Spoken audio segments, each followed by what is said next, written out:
Prefer ఏంటంటే so action is something I will keep on doing. అది నేను avoid చేసినా కూడా రాదు కదా. So action will be there for sure. But again fun ఆల్సోను. Chiranjeevi garu like comedy timing ఎంతమంది లైక్ చేసినా కూడా రీచ్ అవ్వదు కదా. So I feel like that action comedy what I told will be like really good for Chiranjeevi garu. Yeah, I wish like I'll direct also in this one. But yeah, it should happen. You're all looking forward. Who or what is your inspiration to be a director? Everyone unnara like or what was the thing that what I or any movie biggest impact? And 1-2 movies like inspired me అంటే అప్పట్లో ఒకటి like Shankar గారి cinema gentlemen గా sorry ఒకే ఒకటి చూసినప్పుడు cinema అనిపించింది ఏంట్రా ఈ సినిమా ఎలా ఉందని. అంటే చాలా క్రేజీగా అనిపించింది. తర్వాత అతడు చూసినప్పుడు కూడా అనిపించింది. అతడు చూసినప్పుడు అసలు ఏంటిది సినిమా ఇది అంటే ఎంత అంటే మన దగ్గర చాలా అంటే ఆ టైంలో నాకు 2004లో వచ్చి అనుకుంటా కదా. అలాంటి యాక్షన్స్ మనం నేను 9th క్లాస్ అనుకుంటా. 2006 లేదు 5 కదా 4 5 ఉంది 2005 9th 10th ఉన్నప్పుడు. అప్పుడు నాకు టెక్నికల్ బ్రిలియన్స్. నేను అతను ఇంటర్మీడియట్కి వచ్చినప్పుడు ఆ సినిమా ఫస్ట్ ఓపెనింగ్ సీన్ తీసుకొని నేను బ్రేక్ డౌన్ చేసేవాడిని. సో అతడు సినిమా ఆ ఓపెనింగ్ సీక్వెన్స్ ఉంది చైల్డ్హుడ్ ఎపిసోడ్ అది షార్ట్స్ బ్రేక్ డౌన్ చేసాను అనమాట. సో నేను ఫిల్మ్ స్కూల్ నుంచి వచ్చాను కాబట్టి ఐ టేక్ ఎవ్రీ మూవీ అనమాట. నాకు నచ్చిన సీన్ ఉంటే ఈ సీన్ ఎందుకు ఇంత గ్రేట్ ఉందని చెప్పేసి ఎవ్రీ షార్ట్ ని బ్రేక్ డౌన్ చేస్తాం. ఒక్కొక్క ఇమేజ్ గా పెట్టుకొని ఇమేజ్ ఎంతసేపు ఉంది అని చూసి ఒక like that's how I should break down అనమాట scenes. What was your happiest moment in your journey so far as a director? Happiest moment అంటే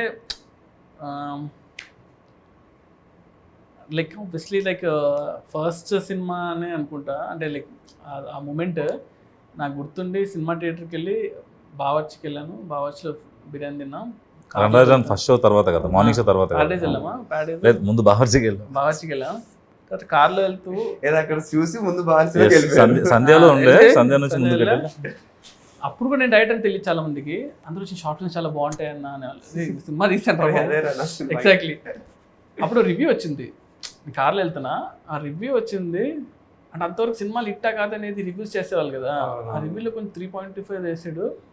ఫోన్ ఇలా కొట్టి రే అదొక మూమెంట్ అదొకటి. అండ్ సెకండ్ మూమెంట్ వచ్చి ప్రభాస్ అన్నకి కథ చెప్పాలి అన్నప్పుడు నేను వంశీ గారి కథ చెప్పా. ఇలా ఒక పాయింట్ అనుకున్నాను అంటే ఇలా విన్నాడు, ఏం రియాక్షన్ ఇవ్వలేదు. ఒక 1 hour తర్వాత రెడీ అవ్వు వెళ్దాం ప్రభాస్ అని దగ్గరికి అన్నారు. రే ఇప్పుడే కదా ఉరికిచ్చిస్తున్నాను అప్పుడే తీసుకెళ్ళిపోయారు. ఆయన కథ అంతా చెప్పాను, ఏం చెప్పలేదు. సరే వెళ్ళి చెప్తాను నీకు అని వెళ్ళిపోయాను. హిమాయత్ నగర్లో క్రీమ్ స్టోన్ దగ్గర ఎక్కడ ఉన్నా తినేసి ఇలా ఫోన్ చేసి వంశీ గారు అన్నారు, రే మన సినిమా చేస్తున్నాము అన్న.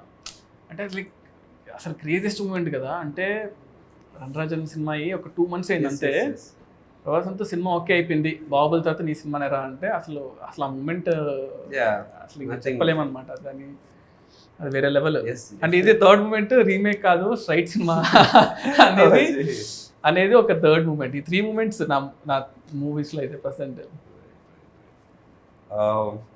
టీజర్ లో డైలాగ్ ఉంది, ప్రతి ఒక్కరి లైఫ్ లో ఒకరు ఉంటాడు వారి కోసం మనం ఏం చేయడానికైనా వెనకాడం. నా లైఫ్ లో మా నాన్న. So who's your that one person in your life?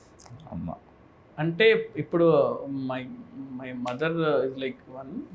What was your first reaction when Prabhas garu said he wants to listen to your script? Yeah, listen to script tension వచ్చింది కానీ okay చెప్పినప్పుడు like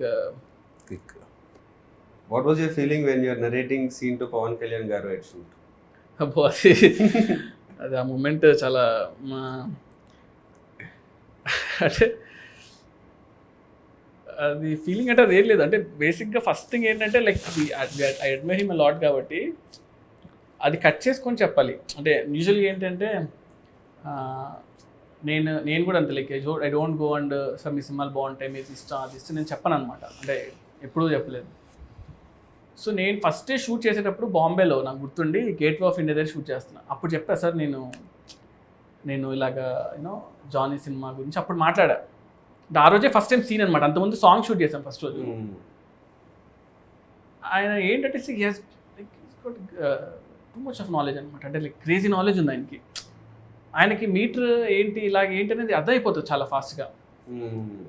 and I feel especially Kalyan గారితో ఏంటంటే మనం వచ్చే outfit మనం ఇచ్చే things బట్టే ఆయన 80% ఆల్రెడీ అర్థం చేసుకుంటాడు. ఇది నా క్యారెక్టర్ని అర్థం అయిపోద్ది ఆయనకి. సో సీన్ నువ్వు జస్ట్ ఇది సార్ అంట పైకి చదివేస్తాడు సీన్ని. ఈ రీడ్స్ లాట్ అనమాట, చాలా ఇష్టం ఆయనకి. సో నాకు సెకండ్ డౌన్ అనుకుంటా సీన్ చేసి చదివి అరే చాలా బాగుంది సీన్, దీన్ని బాగా చేయాలని ఎక్సైట్ అయిపోయాడు, ఫుల్ ఎక్సైట్ అయిపోయాడు అనమాట. నేను చూసి అబ్బా ఓకే రా బాబు, ఫస్ట్ ఆ సీన్ పడడం అనేది చాలా హెల్ప్ అయింది సినిమాకి. Since you directed both Pawan Kalyan garu and Prabhas garu, Right. can you tell one quality which is common in both of them? Both of them are very very very very genuine people అనిపించింది. అంటే they don't harm other people. అంటే వాళ్ళతో ఎన్ని రోజులు ఉన్నా కూడా ఎప్పుడు కూడా అతను ఇలా ఉండాలి, అతను ఇలా చేయాలి, అతను బ్యాడ్ అని ఎప్పుడు ఉండదు. వాళ్ళ వర్క్ ఏదో వాళ్ళు చేసుకుంటూ వెళ్ళిపోవడం. So yeah, one quality you picked from each of them. అంటే ప్రభాస్ గారు ఏంటంటే మనం ఎంత ఏం చేసినా కూడా ఫస్ట్ మనం వీఆర్ లైక్ హ్యూమన్ బీయింగ్స్. అంటే రెస్పెక్ట్ ఉంటుంది చూసారా, చిన్న ఆవిడ ఇచ్చినా కూడా రెస్పెక్ట్ ఇస్తారు అనమాట. కళ్యాణ్ గారు ఏంటంటే constant knowledge, you always like అంటే ఎవ్రీ సెకండ్ నాలెడ్జ్ గెయిన్ చేస్తూ ఉంటాడు.